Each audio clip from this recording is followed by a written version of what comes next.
Hey, evening, everybody. I'm Adom Getachew. Welcome to this conversation, Black Radical Feminism and the Long War on Terror, where we'll be discussing Erica Edwards' really brilliant book, The Other Side of Terror, Black Women and the Culture of U.S. Empire. It's especially exciting to have this conversation today, as the American Studies Association just announced Erica has won the 2021 John Hope Franklin Prize for Best Book in American Studies. And if you haven't read it already, if you do, you'll understand very quickly why it has won this prize. So I'll be both doing introductions today and moderating this conversation. I hope you all will join us by adding your questions to the Q&A, and I'll get to them later. But this is the Leith Mullings Social Justice Salon, which is being sponsored by the Scholars for Social Justice. Scholars for Social Justice was formed about 5 years ago, and it was founded with the intention of creating space for radical and progressive scholars to engage, agitate, and organize both inside the university and outside of it. One of our central goals has been to radicalize questions of racial and social justice within the university, drawing on the rich traditions of social justice movements outside of the university, and at the same time to mobilize the resources, institutional, intellectual resources of the university in service of social justice movements beyond it. The organization was started by Black women, Black feminists, and sustains a commitment to the leadership of Black women and people of color within the organization. We're really glad you've joined us for this particular salon, which is named for one of our founders, Leith Mullings. Leith Mullings was an amazing anthropologist and radical scholar and activist. And the Salon aims to feature works that follow Leith's honest, imaginative, and bold example, and to promote a conception of scholarship that amplifies the many mediums of study through which knowledge is produced. Leith was a champion of the work of Scholars for Social Justice, and really very much believed in these settings where we get to discuss critical work, really setting new foundations in Black studies and beyond, but also giving us new resources to think about the commitments of SSJ to racial and social justice within and beyond the university. It's really my great pleasure today to be in conversation with Erica. Erica Edwards is professor of African American Studies and English at Yale University. She is the author of Charisma and the Fictions of Black Leadership, and the book we're discussing today, of course, The Other Side of Terror, Black Women and the Culture of U.S. Empire. Her work on African American literature, politics, and gender critique has appeared in journals such as Differences, Callaloo, American Quarterly, and American Literary History. Her public-facing work has appeared in venues such as The Washington Post and Public Books, as well as A-Line, a journal of progressive thought. She founded the Lyndon Barrett Scholars Mentoring Program and the UC Center for Black Studies in California. So I have been very much looking forward to this conversation and to reading this wonderful book. And I just will start with a personal anecdote. I was telling Erica this before as well. I moved to the United States in August 2001, and 9/11 was the second week of high school for me in Arlington, Virginia. And the experience of being a Black immigrant and African immigrant to the United States as the country mobilized around the war on terror was a kind of foundational, both political and intellectual experience for me. It was something that really has stuck with me and shaped the kind of work I wanted to do and the ways I thought about myself within the United States. So I wanted to begin by, asking you to help us think through the war on terror, right? And in particular, this book insists on a long war on terror. bracketing, a framing that begins in 1968 and takes us to 2012, with the kind of official or declared war on terror after 9/11, constituting what you call a catalysis in this long frame. So the first question I want to ask you is just why bracket your study from 1968 to 2012? What does this longer view help us to see about the US war on terror? Yeah, thank you for that really wonderful question. First, let me just say hello to everyone. And I really just want to thank folks for being here on a Thursday night in the middle of October, during what I know is a really busy time for all of us. And thank you, Adom, for hosting this conversation. I was really excited to be in conversation with you because of all of the ways that your work shows us how urgent it is to think with the anti-colonial thinkers who were and are imagining a world without empire, right? And I'm also really happy to be able to be part of a salon that honors Leith Mullings. So the book is really analyzing the role of Black women in US culture throughout the post-1968 period. And the reason why I named this period the Long War on Terror is because it's between the moment of 1968, which we could mark as one, the end, and I mean the active ending of the radical civil rights movement, the sort of great year of revolution and counter-revolution, urban rebellions in more than 200 cities, student and worker rebellions in Mexico City and Paris. Anti-war activism, right? So 1968 as a crucial moment of rebellion and counterinsurgency that sort of sets off a whole new era and unleashes a whole new arsenal of counterinsurgent strategies and tactics. So there's that on one end, and then there's the end of the first term of the Obama presidency on the other end. And it's really like between these decades that on the one hand, we see various forms of counterinsurgency and counterterrorism coming to dominate the US approach to managing threats to the so-called American way of life, and enabling the imperial reach of capitalism. But it's also during this time that we see the state really, I wouldn't say begin, but I would say centralize and perfect strategies of inclusion and affirmation through what we now call multiculturalism, right? So it's during these,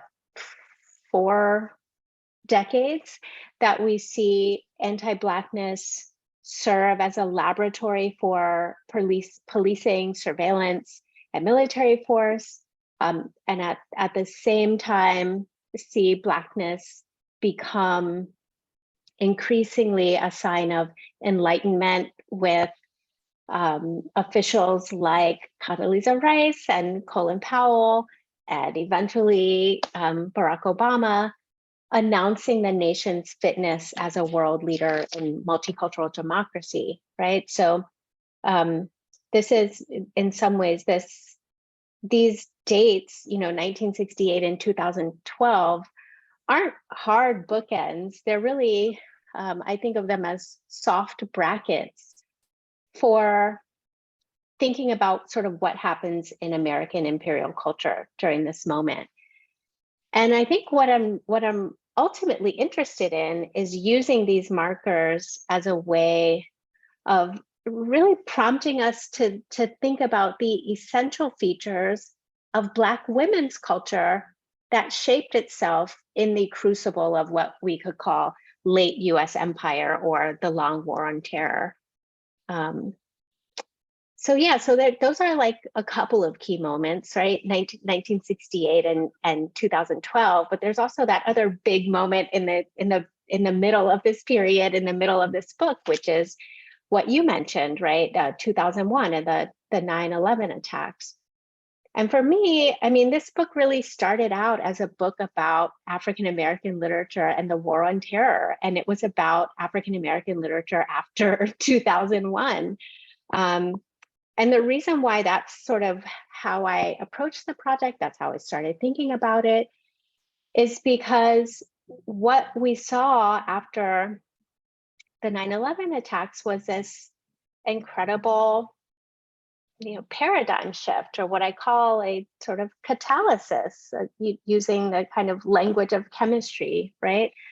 The late great Manning Marable talked about 2001 as ushering in what he called a new racial domain, right? And when he wrote that in Race, Reform, and Rebellion, he was talking about how the 9/11 attacks and the declaration of war on terror upended this swelling movement for reparations and for sort of radical rejections of mainstream US multicultural political self-understandings, right? It's at the World Conference Against Racism in August 2001 that the US has to face just how out of touch it is with regard to a global human rights movement against racism. So we begin to see this kind of moment of reckoning.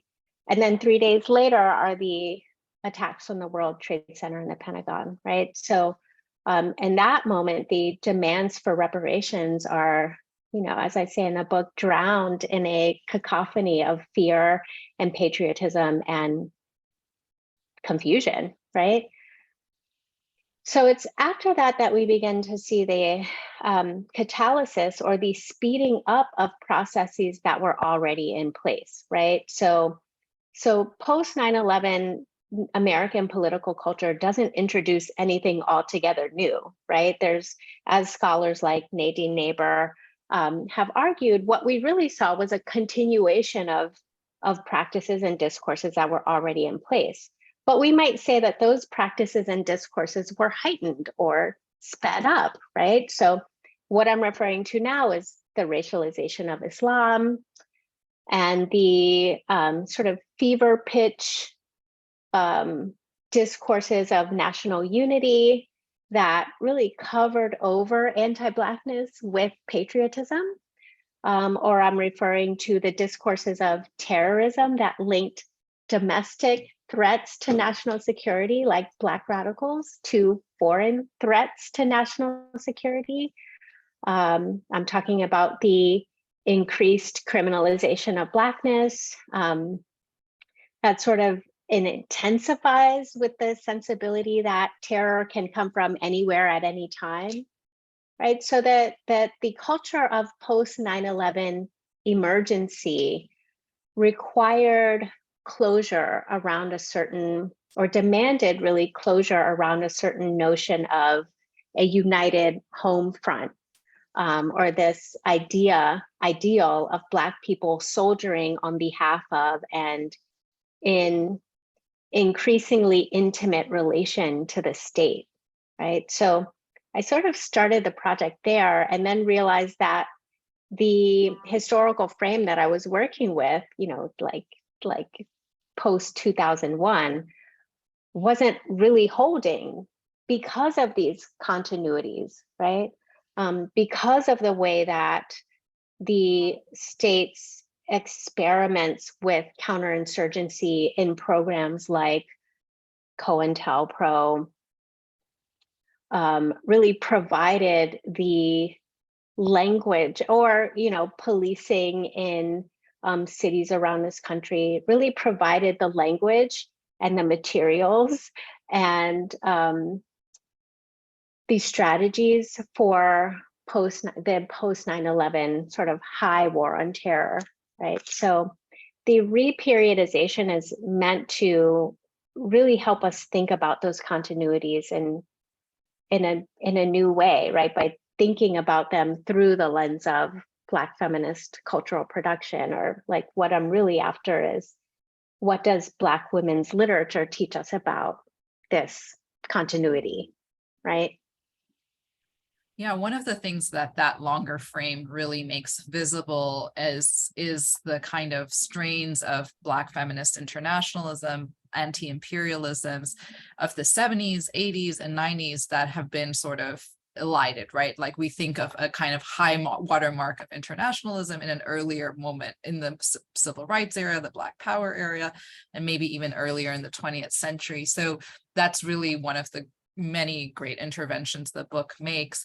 But you're sitting on a line in some ways. Like you're both interested in that kind of project of anti-imperialism and internationalism, but also this project of incorporation, right? And the phrase "the other side of terror," the title of the book, is meant to capture that. So can you tell us a little bit about what you mean by the other side of terror and how you're trying to cross this line on both sides, always in the book?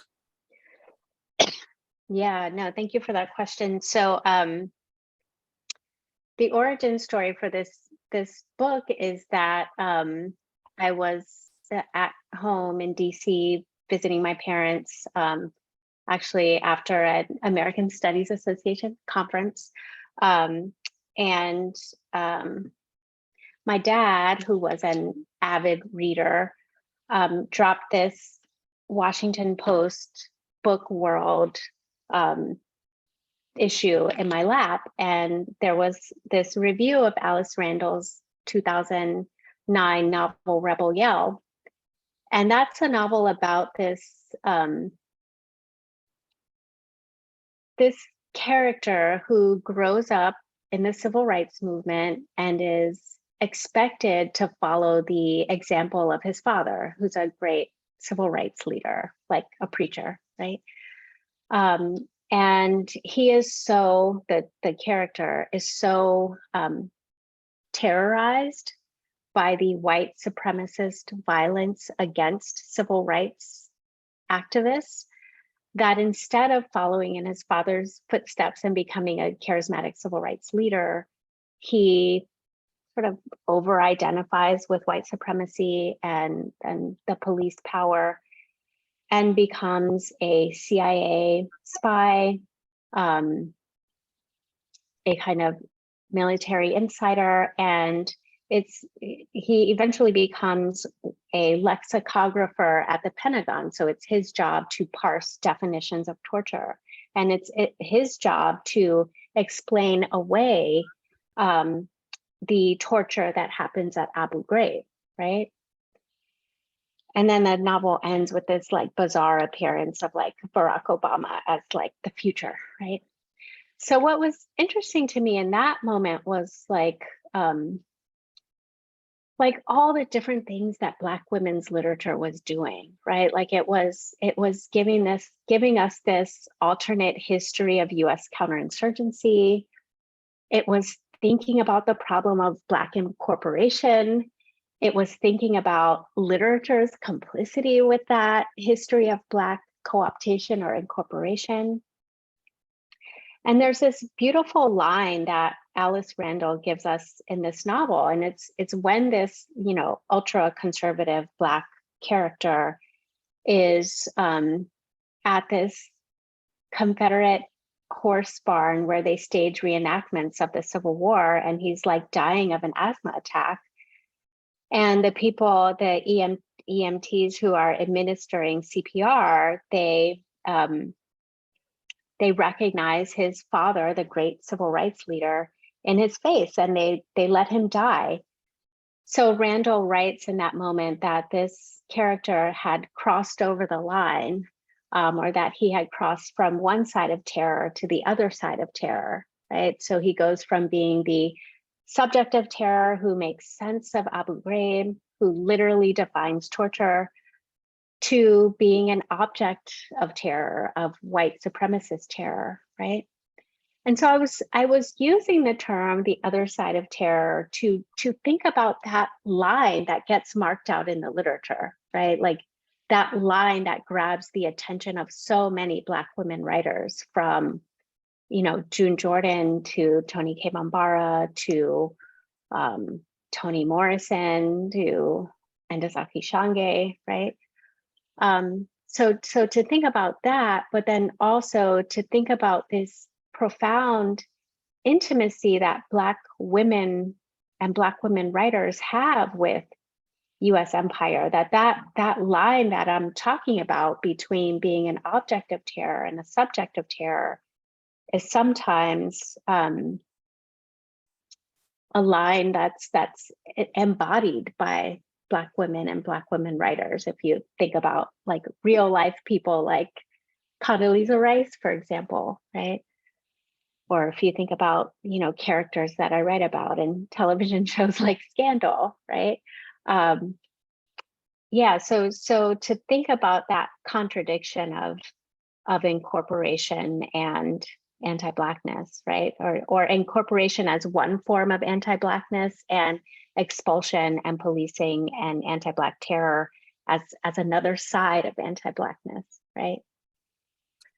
Yeah, and so the way the book is structured really helps us navigate these two sides through the language of grammars, right? You have a section on the imperial grammars and another section on insurgent grammars. And before we get into those two parts, I wondered if you could tell us why the language of grammars, right? Why that's the framework or structure through which you want to think about the different sides. Yeah, no, that's the right question. I mean, students of Black feminism will no doubt kind of recognize this language of grammar from the, you know, towering essay by Hortense Spillers, Mama's Baby, Papa's Maybe, an American grammar book, right? Where Spillers is really teaching us about how Black women and Black women's subjection function as the grammar of US power, right? So if grammar is a way of sort of organizing and communicating knowledge, or if grammar is a system of representation, Spillers is asking us to think about all of the ways that Black women are that system of representation for American self-understandings, right? So Black women's subjection is the grammar of US empire, right? And so there's that sort of basic Black feminist way of thinking about power, and power as an application of a system of signification. But I was also thinking about grammar in a more specific sense, right?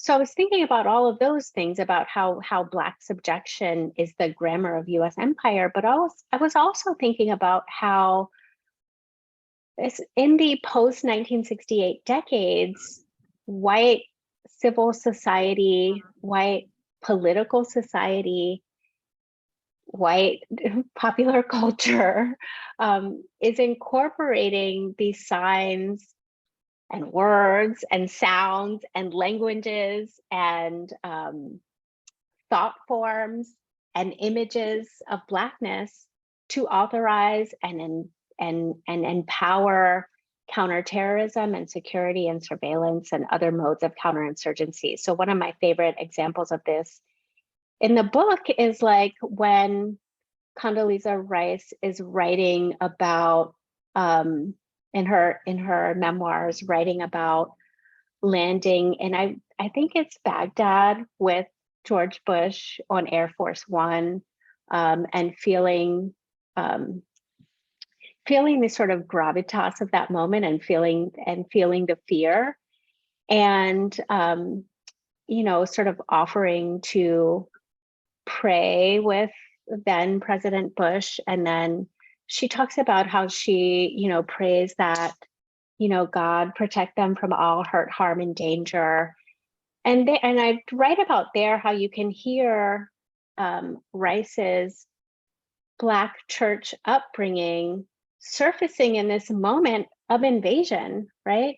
And so thinking about all of the ways that the sort of Black languages of survival and generation, like in terms of generativity or generating life in the face of anti-Blackness, are called upon in moments of crisis to testify to the US's power to survive its own catastrophes, the catastrophes that it itself sets in place, right? So I was thinking about the way that imperial grammars depend on both Black subjection and Black empowerment. And there I mean grammar in the specific sense of systems of language and organization. That's a So good, yeah.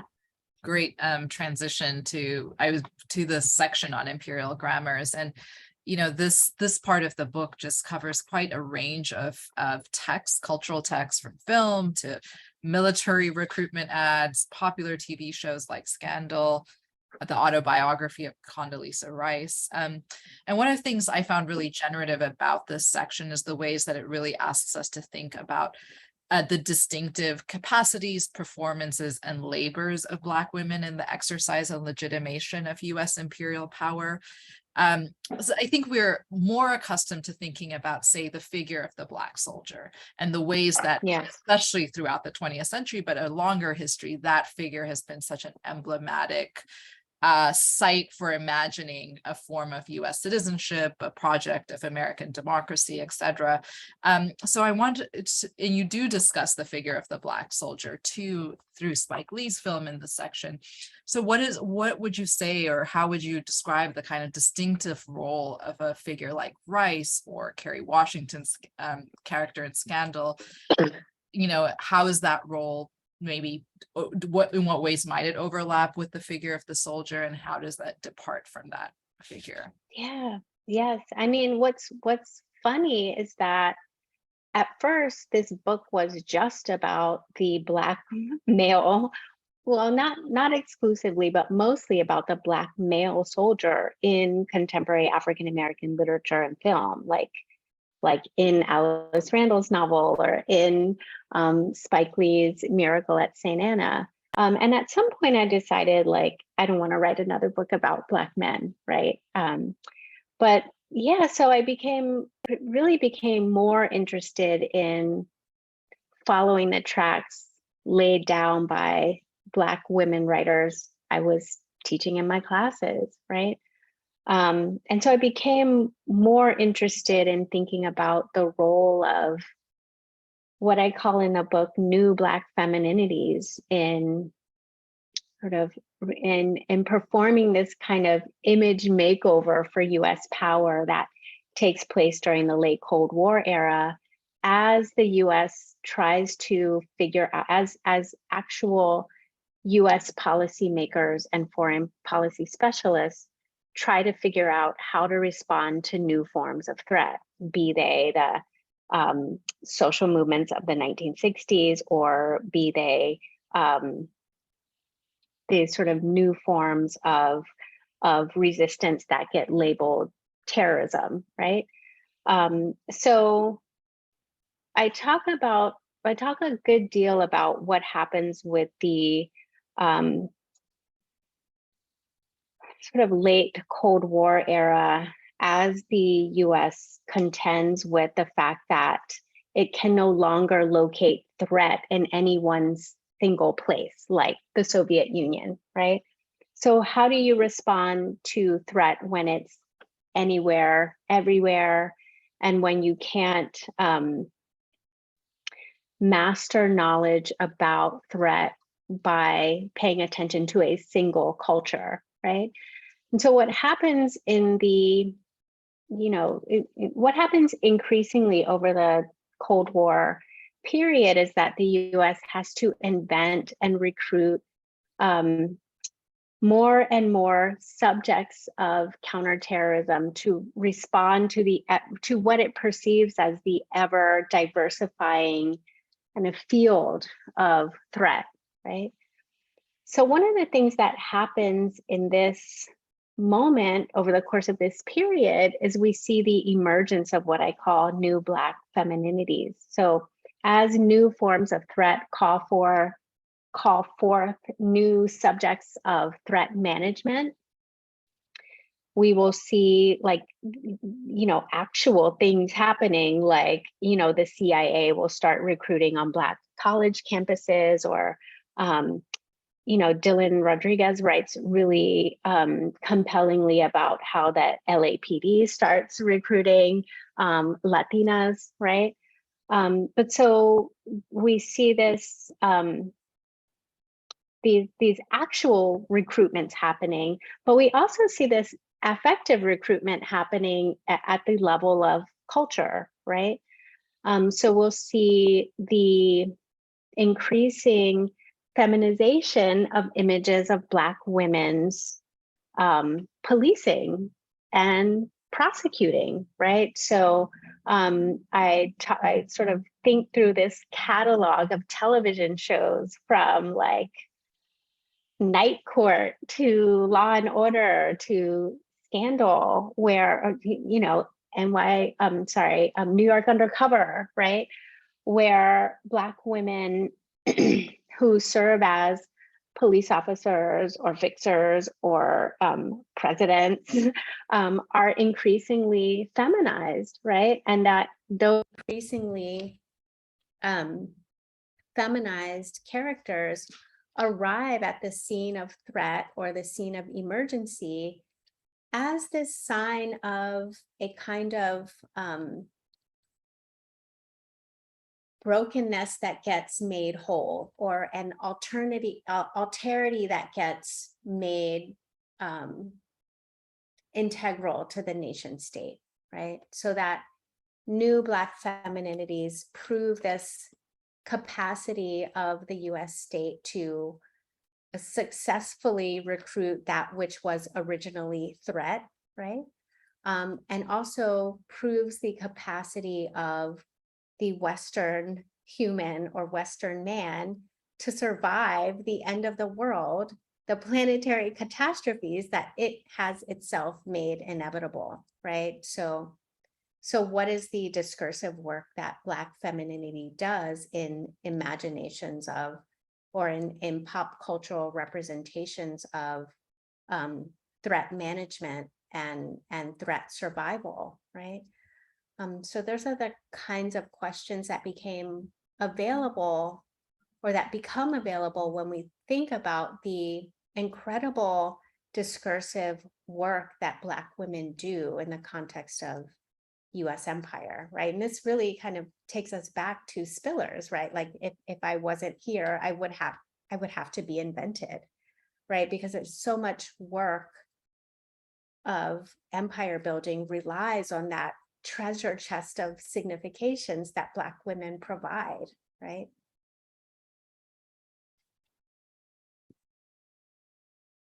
I muted myself, but I do want to say to those of folks who've joined us, please do submit your questions through the Q&A slot, and we'll get to them a bit later.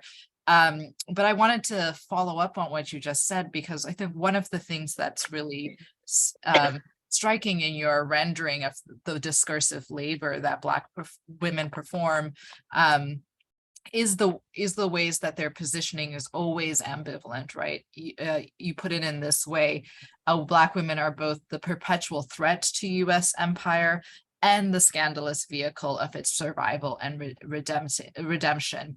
So I'm wondering if you could talk about the intimacy of these two sides. How is it that they both occur simultaneously? In some senses, they're embodied by the very same figure, rather than existing, in sort of embodied in different spaces.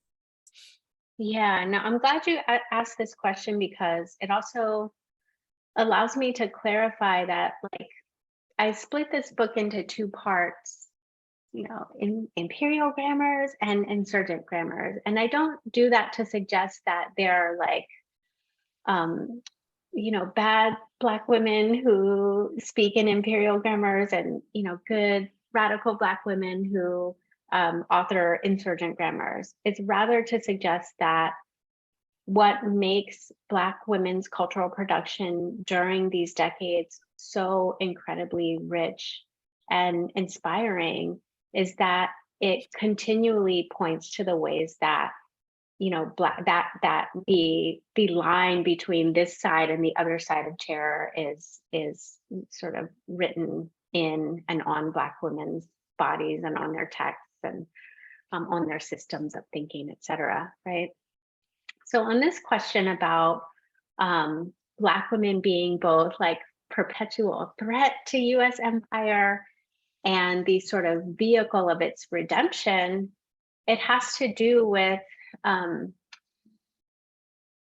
you know, these sort of material ways that Black women continue to be surveilled and policed in increasingly violent ways over these decades, and the way that Black women continue to serve. And again, this I would take us back to Spillers, but Black women continuing to serve as the sort of vestibule for American sort of self-understanding, right? Like you have to pass through all the significations of Black women's being as non-being, or Black women as violable, or Black women as pathological, in order to make sense of American being, right? So there's that sort of sense of like what I was just talking about, the discursive work that Black women, that Black cis femininity does for US empire. But there's also the sort of historical case that in this particular period, after the social movement rebellions of the 1960s, there's a way in which Black cis femininity becomes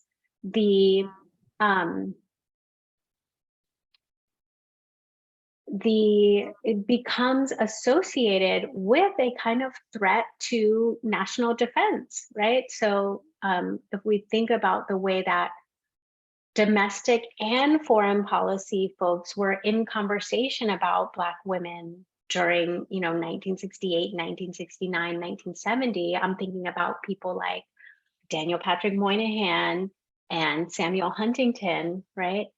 It reminds me of this beautiful line that Toni Morrison gives us in her novel Paradise, where she's talking in a totally different context about the Black patriarchs of this all Black town, but she says something like, everything that worries them must come from women, right?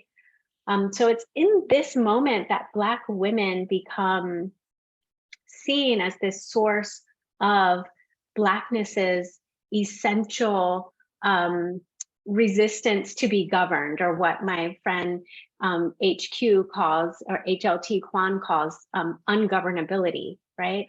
And so it's at the moment when social movements begin to press the state for more and more social services, and begin to question the state's authority to apply its violence monopolistically, that people like Moynihan and Huntington sort of blame the so-called excess of democracy of the 1960s on ideas about what the government owes to its people, that for them become best embodied or worst embodied in the Black mother, right? Who gets blamed for this sort of essential Black familial pathology, which in turn stresses the state's resources because it pushes state resources in the direction of welfare rather than national defense, right? So that ungovernability is linked to the criminalization of welfare and the pathologization of Black women's care, right? so there's that Black women serve as this sort of perpetual threat to US empire because of their ability to survive unimaginable violence and because of their essential ungovernability, right? But there's also this public positioning of Black women as the saviors of democracy. And here, it's helpful to think about what happens in the realm of popular culture. And I mean, just like sort of scan your own brain to think about all of the texts of the last 20 or 30 years that picture Black women as saviors of the nation state or saviors of the world after apocalypse, right? So like a good example of this in the book is Scandal, right? Where Kerry Washington's character, Olivia Pope, both embodies this wayward sexuality that endangers the nation because she's like sleeping with the president, but also she's the only hope for the nation's survival because she's the top fixer, right? So like she's called upon to fix the problems that she herself embodies, right? So yeah, so it's a striking example of the ways that Black women are called upon to do both things. And I mean called upon in the discursive sense, called upon in popular culture and political culture, to do both kinds of discursive work, right? Yeah, this point you make about the fact that the imperial and the insurgent grammars aren't, they're disaggregated in the book, but really throughout the narrative, they're intertwined. And one kind of space or institution that you focus on where this intertwining really happens is the university. SSJ is very interested in disrupting a set of DEI frameworks that have especially become dominant since 2020, but of course much longer, that aim to both, neutralize radical challenges to the status quo and obscure the ways in which universities are involved in a variety of ways in producing ongoing racial violence. And this is just a plug for those of you who are watching, but SSJ wants to put out a different kind of framework that centers abolition, reparations, investment, and safety. So do look out for that and the kind of projects we'll be thinking through that framework. But I wanted to ask you about what the place of the university is in your narrative in fostering, in fostering the imperial grammars of Blackness and in also incorporating the insurgent grammars that you do articulate in the book. Yeah. I mean, this was the big problem at the center of this book, right? Like I write about Black women's literature, and I write about Black women's literature in the context of a university job in an industry that has been in an industry, meaning the academic knowledge industry, that has been deeply invested in teaching us what to do with Black women's cultural work, right? And so I was thinking about my own situation in the university, in the classroom, and thinking with critical university studies scholars in Black studies, people like Rod Ferguson or Nick Mitchell.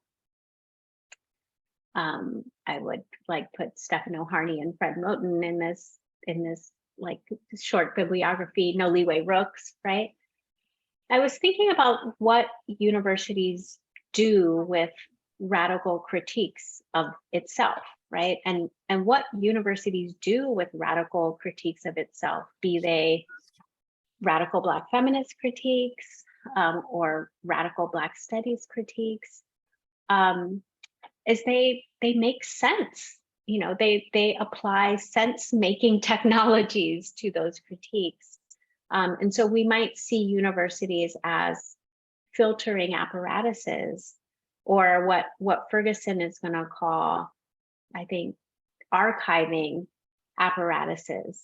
And in this case, so for Rod Ferguson, he's going to argue that what universities do with the student movements and the broader social movements of the 1960s is they archive them, meaning they categorize and filter and create a place for them, right? And they create a place for them to be studied.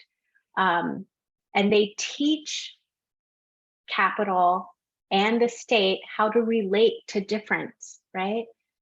And so I was thinking about, in this case, what actually happens with Black women's literature over these decades that I'm working on, like 1968 to 2012. And a huge thing happens in the world of Black feminist writing, which we sometimes refer to as the Black women's literary renaissance, right? Where Black women, because of their own commitment to using literature as a terrain of social struggle,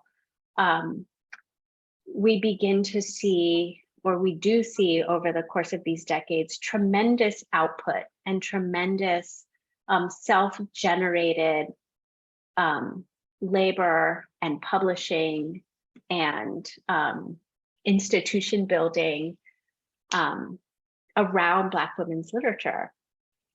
We also see, though, that universities are one of the prime institutions that take Black feminist cultural work and even radical Black feminist cultural work and teach us what to do with it. And that means, and I mean, teach us what to do with difference and teach us how to essentially domesticate difference, right? So in that case, I'm thinking about what happens, for example, when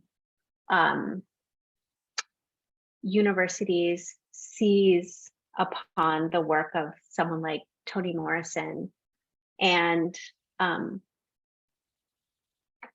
in the kind of ways of knowing that English departments privilege an author like Toni Morrison can be celebrated while being completely removed from the social context in which her work comes to be, which is a sort of social context in which radical Black feminism makes cultural production the terrain of social struggle, right? So universities teach us, meaning teach critics, teach students how to take texts out of their social context, but also how to domesticate radical critique, right? Or the radical preservation of wholly other ways of life, right? So I write about how Black women were really on the front lines of the canon wars, how it was English departments in the universities that really took on the burden of incorporative labor, right? We could say it was English departments and history departments that really taught our universities how to relate to difference. But I would argue that it was primarily English departments, right? And it was primarily English departments that served as the most often unwelcoming homes of Black feminist critics and writers, right? And so I tried to think about like what Black women did with that historical situation of being called upon as images or as proof of the university's commitments to diversity, as proof of its ability to survive the social movements, the rebellion of the 1960s and 1970s. Yeah, so I became really interested in like how they were theorizing that situation of being essentially in the belly of the beast, right? And what kind of lessons they leave to us, right? Yeah, I mean, you chart in various ways the institutional politics that June Jordan and many others generate to try and navigate the space of the university, but other spaces of incorporation. So you describe both strategies of passing through and what you call counter-institutionalization projects. So what are these strategies or practices, and how do they circumvent the politics of incorporation? Yeah, yes, that's such an important question. So there's this moment when June Jordan, who's really, I think, like the sort of core central social theorist of this book, there's this moment when she's writing about the time that she takes a teaching post at Yale. And she talks about how she liked to wear high heels so that when she was walking down the hall, people would have to pay attention to the fact of a Black woman passing through, right?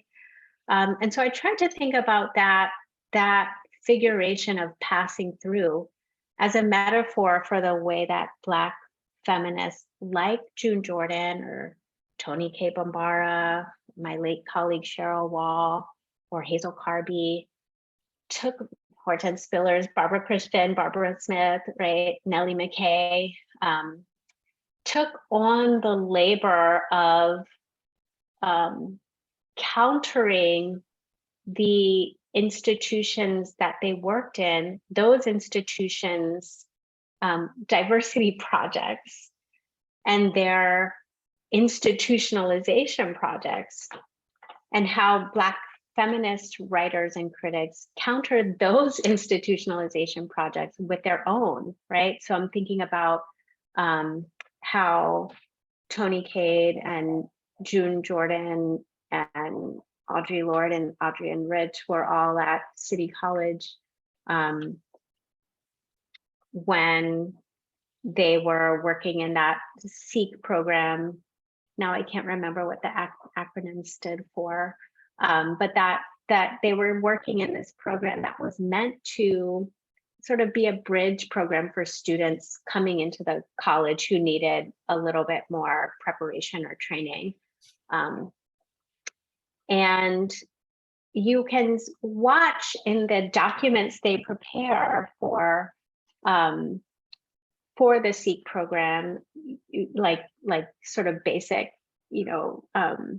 wrote progress reports, how they are taking that institutionalization project and sort of turning it to radical ends, right? So like, instead of teaching students how to behave and be good, subjects of grammar, they, work on sort of radical pedagogies and valuing the languages that students bring into the classroom, including for Jordan, Black English, but also the languages of abolitionist critique, right?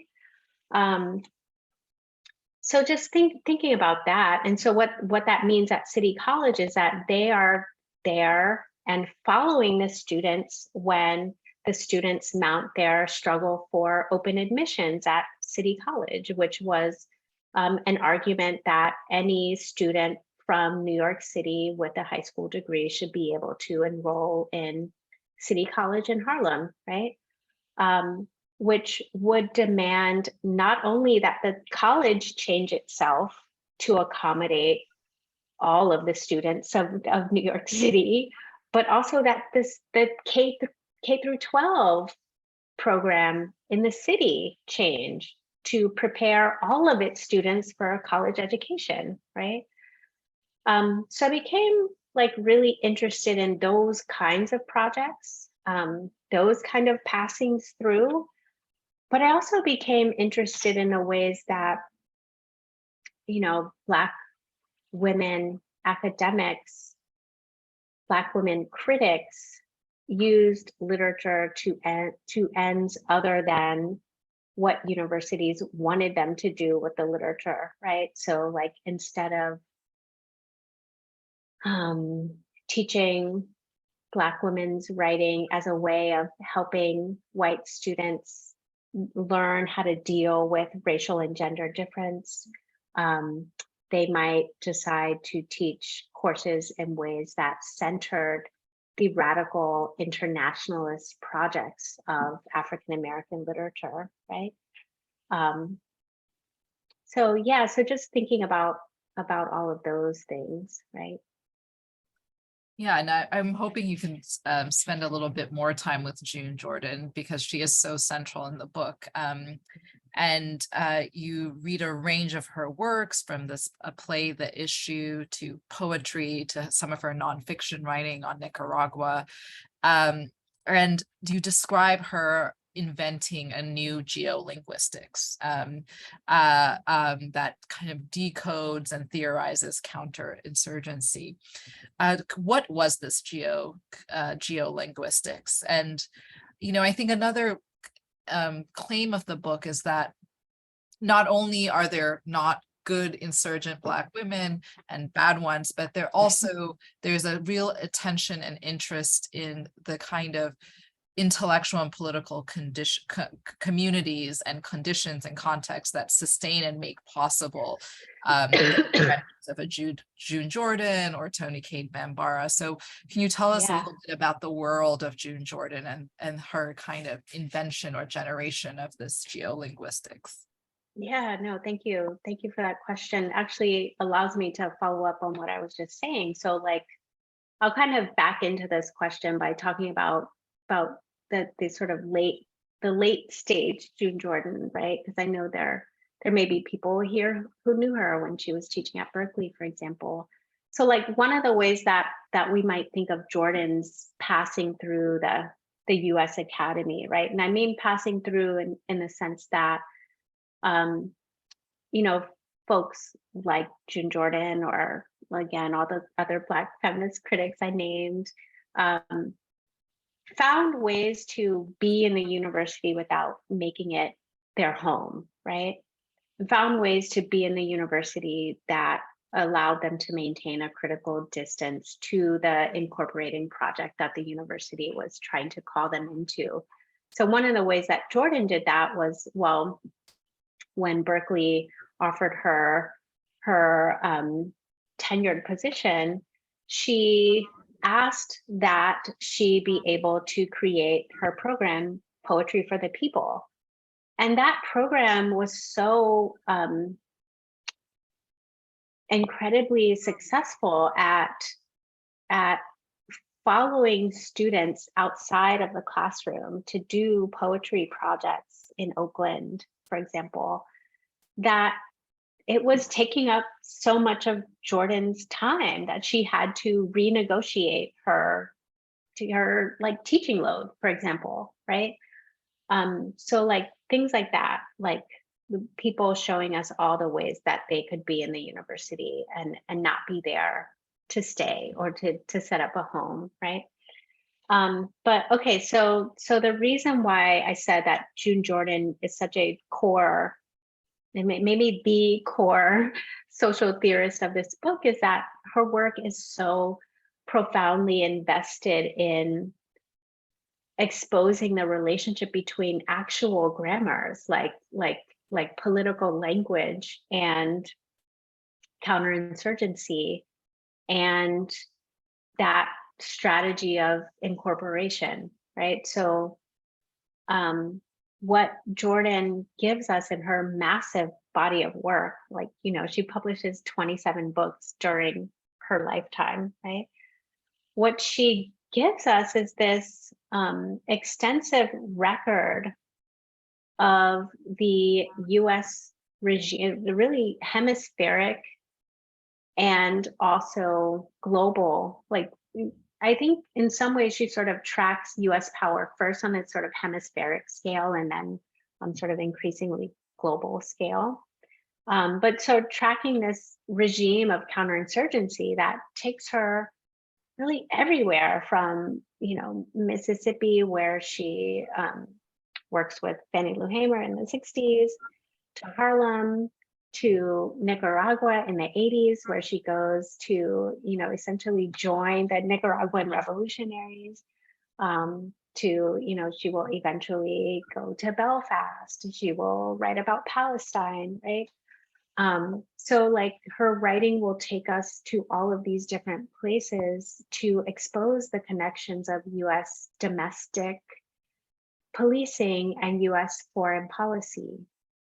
And the reason why I sort of think about her work as offering us a kind of geo-linguistics is because she's thinking about, again, these sort of actual grammars of US power. Like she's performing a kind of sociolinguistic analysis of US power, but she's also using that sociolinguistic analysis to map the violence of counterinsurgency and plot people's resistance to it in all of these different places, right? So one example is, Jordan was so fascinated with Black English and so interested in the political work that Black English does. And this was like before the whole like Ebonics debate of like the 1990s and 2000s.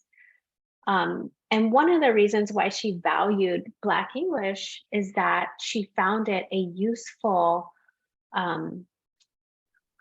alternative to the prose of counterinsurgency, right? And so one of the things she critiques in this 1982 essay called Problems of Language in a Democratic State, I think I got that right, is she talks about the way that the US government officials use the passive voice to cover for the violent intrusions of US foreign policy, right? Like instead of saying like, military officials, instead of saying like, we bombed a Nicaraguan village today, will say, it became necessary to, bomb a village, right? And so she will ask the question like, is anyone actually committing these acts? And she talks about the fact that like Black English doesn't actually use the passive voice, right? And in that sense, is a more democratic language, right? And so she takes that analysis of language to think about this whole map of US counterinsurgency, right? That's emphasizing the connections between anti-Black violence in Harlem and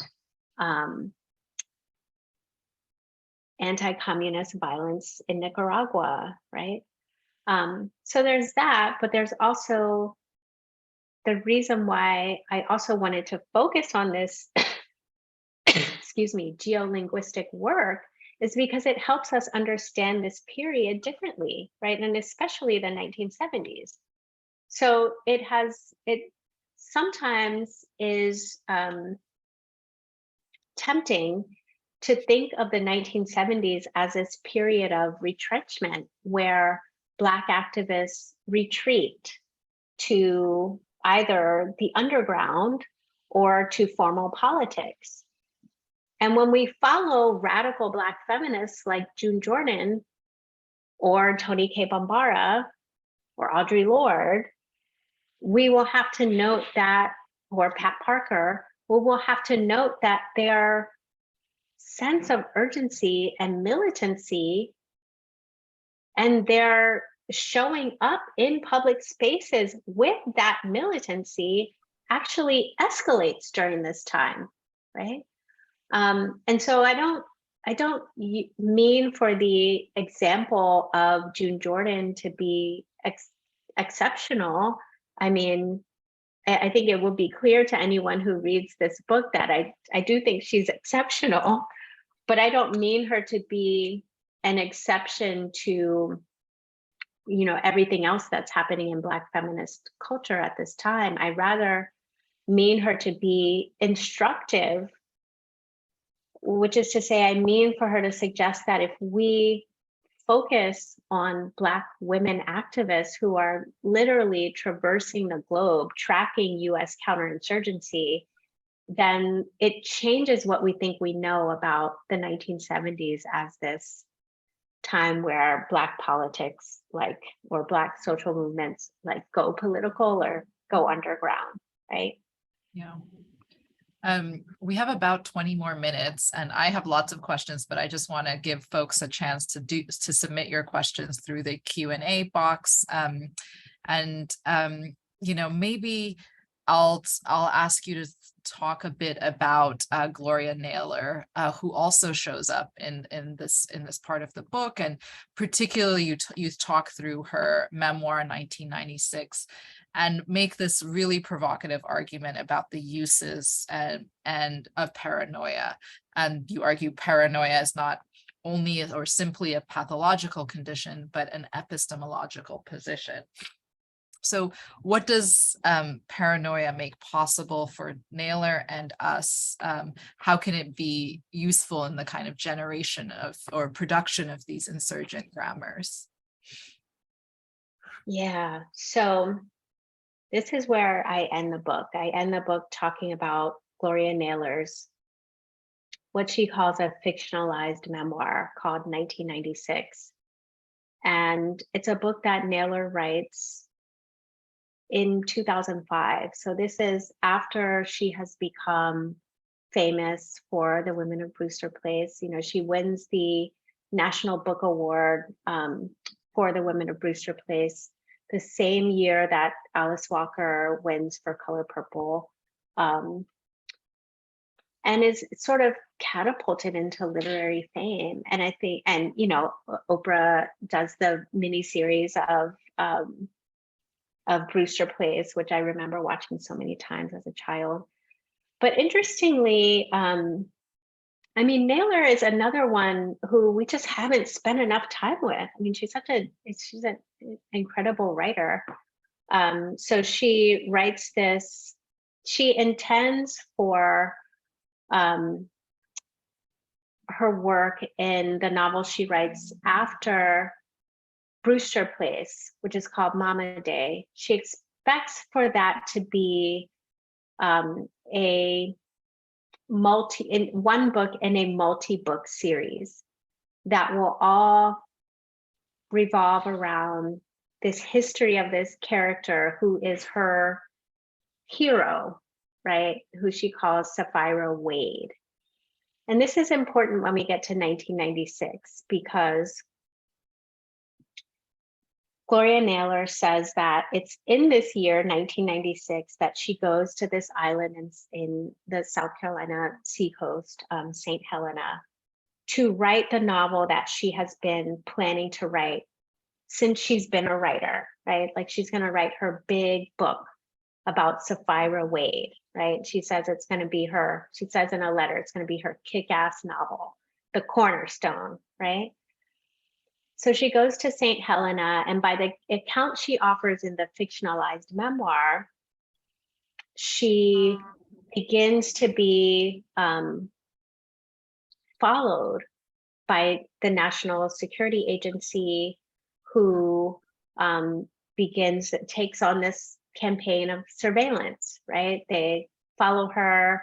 There are cars driving by her house on the island all times of day or night. And they keep escalating this campaign of surveillance so that it goes from simply watching her to performing mind control experiments on her with electromagnetic wave technology, right? And so she fictionalizes the part of the memoir where she's imagining why the white agents who are following her and experimenting on her would be following her and experimenting on her. But she uses the first person parts of the narrative, the unfictionalized parts of the narrative, to just tell us what happened. So she publishes this book several years later, right, after sort of holding on to the story. And it's a book that doesn't really go anywhere. Like, people don't read it in criticism. It doesn't get reviewed. It's published by, Third World Press. which is a Black radical press, but not one that is known for publishing mainstream literature, right? And so I sort of asked the question about if we think about what the sort of position that Naylor takes in the story as a kind of position of someone who's paranoid, and to not think of paranoia as a pathology in this case, right? In fact, Naylor will say in the story that she goes to a psychologist and she gets proof that she is not paranoid, right? And so I'm not trying to suggest that she was suffering a psychological or a sort of psychotic episode. In fact, I say in the book, and let me be clear, I believe what Gloria Naylor says. I believe that this happened. And that is, a statement to scholars who have read this as purely fictional, right? But my point is that it doesn't matter if it happened or not, if we understand paranoia to be an epistemological position rather than a psychological condition. And by epistemological position, I mean a position from which to understand what knowledge is and to be critical of how knowledge is produced, right? So the point I'm trying to make there is like, whether or not we believe that this happened to Naylor, we know that it could happen to Naylor because things like this do happen to people like us, right? And so what Naylor's paranoia, her sort of thematizing of paranoia as this epistemological position makes possible for us is a kind of commitment to take up positions of careful watching in the way that she does in the book when she, sort of like takes this deep dive into the occult knowledge of the deep state, right? Or the way that she does when she makes sure to write down the license plate of every single car that drives past her house, right?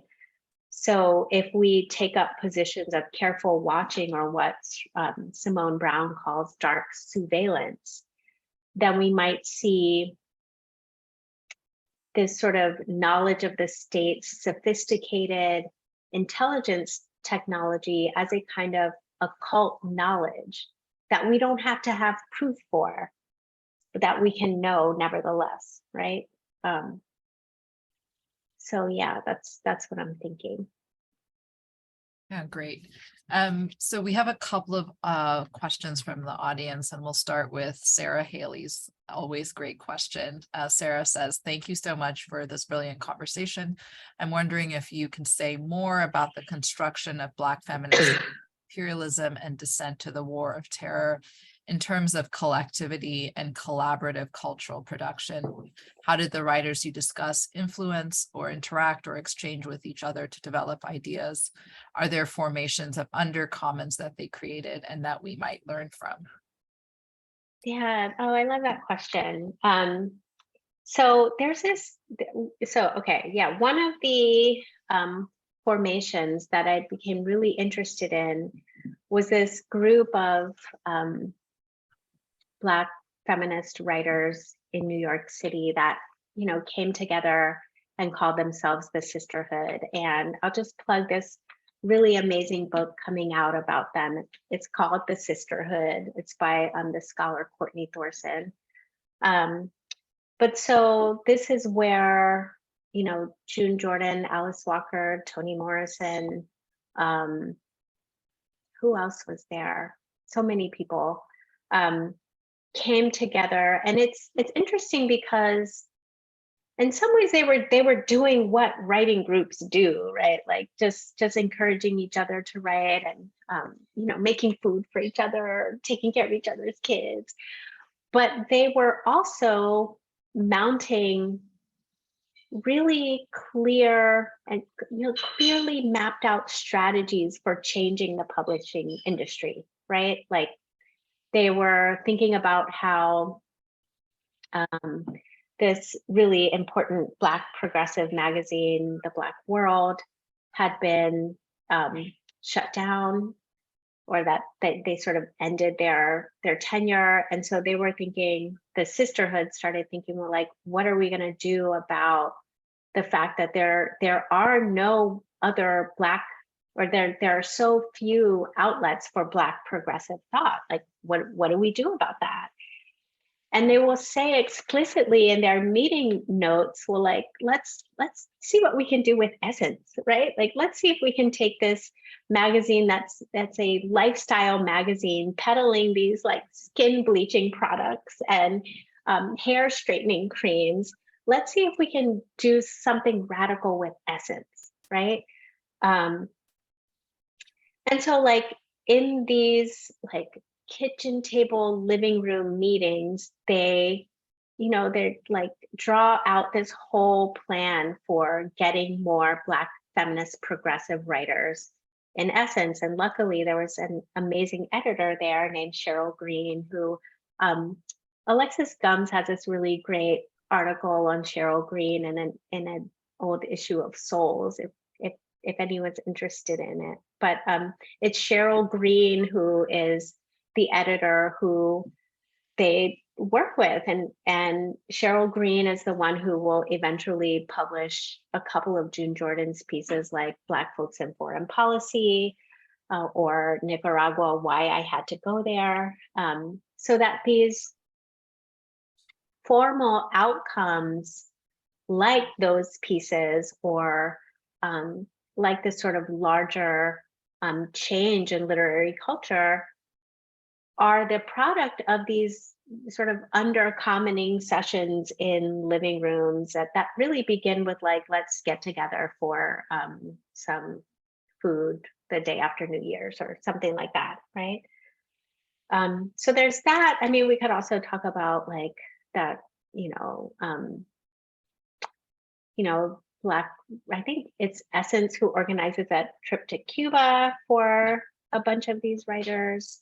So we could talk about that. We could talk about the way they often organized benefit poetry readings to raise money, for example, for anti-nuclear war groups, or for organizations against women's violence, right? So that writing was part of a larger enterprise of surfacing alternatives to state-sanctioned forms of safety, right? Through like the state-sanctioned forms of safety, meaning militarization and military defense and policing, right? Great. Okay, we have two more questions, so maybe I'll just throw them both to you, Erica, and then we can wrap up. But HLT Kwan asks, thank you for this beautiful book. Whose works are you reading now that you think are teaching us about the grammars of insurgency? What lessons should we be unlearning from them? And then someone who's anonymous asks, do you think Jordan's model is possible in the 20th century, thinking about what has changed in the ways radicalism has been so thoroughly co-opted? And I might add to that question more. In fact, the 2012 ending date of the bracket, not end, but bracket, is a really interesting moment, as you put it, because that's, of course, the height of the first Black president, but also that that kind of ascendancy, political ascendancy, is the moment where a kind of renewed Black protest politics emerges, right, in the movement for Black lives, beginning in that period.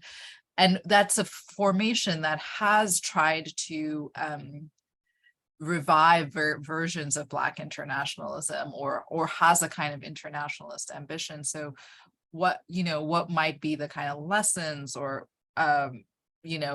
things that kind of formation or new forms of anti-imperialism, Black internationalism might take from figures like Jordan and others that you've written about in this book?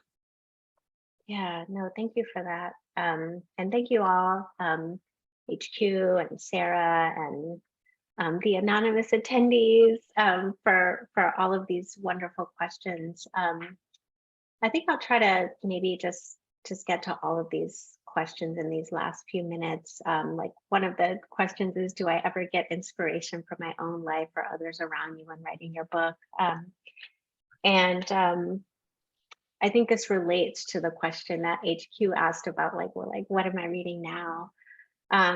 So yeah, I think like what I really came to in researching and writing this book was that what Black women writers of this period gift us with over and over again is a sort of clear-eyed, really brave picture of what power is and how power acts on Black women, Black people, not only through prohibition and expulsion and incarceration and death making, but also through affirmation and celebration and inclusion, and seduction, right? And in that case, you know, Toni K. Bambara writes of this activist who suffers a mental breakdown in her novel, The Salt Eaters. And the novel is all about the characters, the protagonists healing. And there's this moment when Bambara is careful to let her readers know, in this kind of readerly aside, that what she was facing, the things that made her feel such despair that she attempted suicide, was nothing compared to what was to come, right? Like what was to come in the decades that we are now living through, right? And so there's this sense in the literature that we can take really brave, clear-eyed looks at power and understand that there is no promise of safety to come, or there's no promise of wholeness. And yet there's still like really important radical work that we can do. And so the question becomes, how do we relate to social change without the illusion of purity, or without the illusion of pure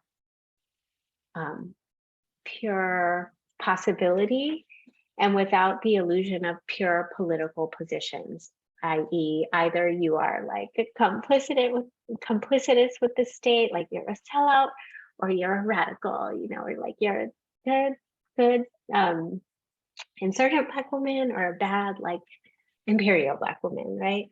So how do we relate to social change without the convenience of purities? And so in that case, I want to read Black women's literature not as a collection of these amazing singular texts, but as part of a, you know, collectively authored text, as a social world, as a social movement, right? So with that being said, it's sometimes hard for me to recommend individual works or authors, because it's not really about that, right? It's about like following these sort of and joining the social world that Black women, Black radical feminist texts invite us into. So that, I don't know, like, what am I reading right now? I'm still a huge fan of Danielle Evans. She wrote her second book of short stories, The Office of Historical Corrections, which includes a novella by the same name. It's a really wonderful novel for teaching about these sort of epistemological problems of white supremacy. Alexis Gums, who I mentioned a few minutes ago, is I think such an incredible thinker and creative writer to think with these questions about.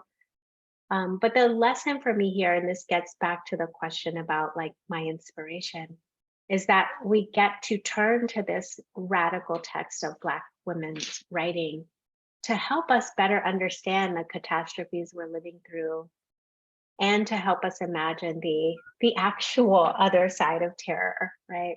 Like the whole other side of it. So that's my inspiration, and I'm glad that you all could join us tonight, and I'm really grateful for this opportunity. Well, I mean, thank you so much, Erica, for gifting us with your wonderful book and spending this time with us, sharing your ideas. And thanks everybody who has stuck around for this whole conversation. Please do come to other SSJ events, look out for our newsletter. And especially there's the link if you aren't signed up, please do sign up. We look forward to welcoming you to many other salons and events. So thanks very much and have a good night.